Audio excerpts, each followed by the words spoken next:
Israel के बीच चल रही जंग के 31वें दिन गाजा पट्टी में हमले और तेज हो गए हैं। सोमवार की सुबह इजराइल सेना ने जबरदस्त बमबारी की है।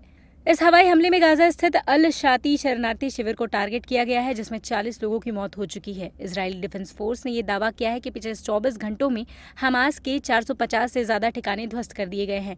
साथ ही हमास के कई मिलिट्री कंपाउंड पर भी कब्जा कर लिया गया है, जहां आतंकियों को ट्रेनिंग दी जाती थी। हमास के खिलाफ इस जंग में इजराइल हर दाव आजमा रहा है। उसे जहां भी शक है कि हमास के लड़ाके छुपे हुए हैं, वहां हमले किए जा रहे हैं। इस बीच इजराइल के प्रधानमंत्री बेंजामिन नेतन्याहू लगातार सैनिकों से बातचीत कर उनका हौसला अफजाई कर रहे हैं। The axis of terror is led by Iran. It includes Hezbollah, Hamas, Houthis, and their other minions. They seek to bring the Middle East and the world back to a dark age. They seek to torpedo, to derail any progress towards peace and the progress and the promise that we had in our budding peace treaties with our Arab neighbors. If they go strong, if they're not defeated. मौत के आंकड़े लगातार बढ़ते जा रहे हैं क्योंकि Israel ने ग्राउंड ऑपरेशन तेज कर दिए हैं, जिसमें हमास के आतंकवादी बड़े पैमाने पर मारे जा रहे हैं। इस बीच संयुक्त राष्ट्र के अध्यक्ष ने अंतर्राष्ट्रीय कानून का हवाला देते हुए सीज फायर पर जोर दिया है। The way forward is clear. A humanitarian ceasefire now. All parties respecting all their obligations under international humanitarian law now. This means the unconditional release of the hostages in Gaza now. The protection of civilians, hospitals, UN facilities, shelters and schools now. More food, more water, more medicine, and of course fuel entering Gaza safely, swiftly and at the अमेरिकी विदेश मंत्री Antony Blinken ने रविवार को कब्जे वाले West Bank, Iraq और Cyprus का दौरा किया था। इस दौरान उन्होंने गाजा में नागरिकों की सहायता करने की अपील भी की थी।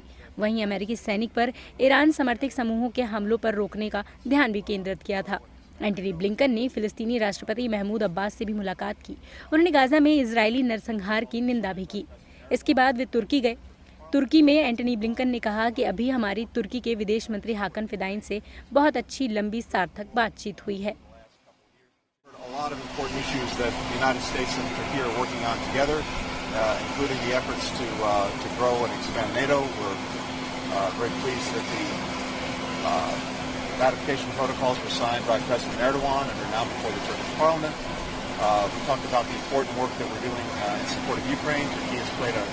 critical role over the last couple of years, particularly with the Black Sea Grain Initiative, trying to get food out of Ukraine as well as supporting its electricity grid.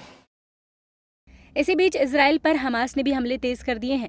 तेल अवीव पर हमास के कई rocket दागे गए हैं, लेकिन Israel का दावा है कि उसने हमास के सभी रॉकेट को आसमान में ही मार गिराया है।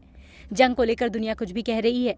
दुनिया भर में लाखों लोग प्रदर्शन कर रहे हैं, लेकिन इजराइल का रुख लगातार कड़ा होता जा रहा है। इधर भारत के प्रधानमंत्री ने ईरानी राष्ट्रपति रईसी से इजराइल हमास युद्ध पर चर्चा की है।